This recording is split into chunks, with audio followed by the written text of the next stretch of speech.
Good evening, everyone. I'm Jonathan Betts at ABC News World Headquarters in New York. We are interrupting our programming to bring you some breaking news. ABC News has learned that longtime Cuban leader Fidel Castro has died.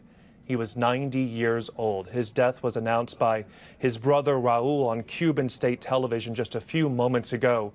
Fidel Castro ruled Cuba for close to 50 years, seizing power in the Cuban Revolution of 1959 before eventually handing over control to his brother Raul in 2008.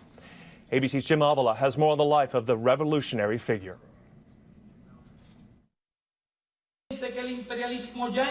For a half-century, Fidel Castro ruled Cuba while the world changed around him.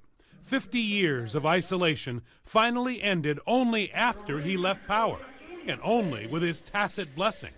Castro remained skeptical and suspicious of the U.S. right up to his death, defiantly commenting after President Obama's historic visit that Cuba will never forget the Bay of Pigs invasion and does not need America. His defense of his communist revolution never faltering. I am a communist, a Marxist, socialist communist. I am not afraid to say I am a communist. Fidel Castro was born in 1926 out of wedlock to a wealthy Cuban landowner and his maid.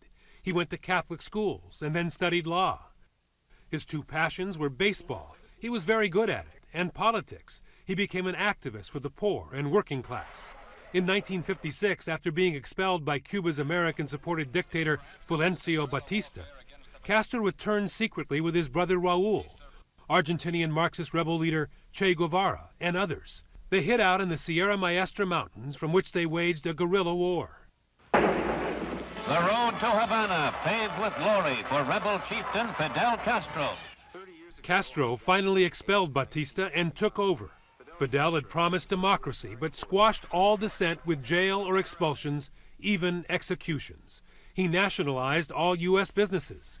In 1961, President John F. Kennedy, just elected, approved a CIA-trained invasion force of 1,300 Cuban exiles who went ashore at the Bay of Pigs. Castro demolished them, a huge propaganda victory. In 1962, American spy planes discovered Castro had let the Soviets put nuclear missiles in Cuba. It shall be the policy of this nation to regard any nuclear missile launched from Cuba against any nation in the Western Hemisphere as an attack by the Soviet Union on the United States. Yes, we were very close to the nuclear war, extremely close. Ultimately, the Soviets removed the missiles. Fidel continued to promote leftist movements in Latin America, where he remained popular until his death. Even Castro's critics praised his advances in healthcare and in education. But the inefficiency of Cuba's Soviet-style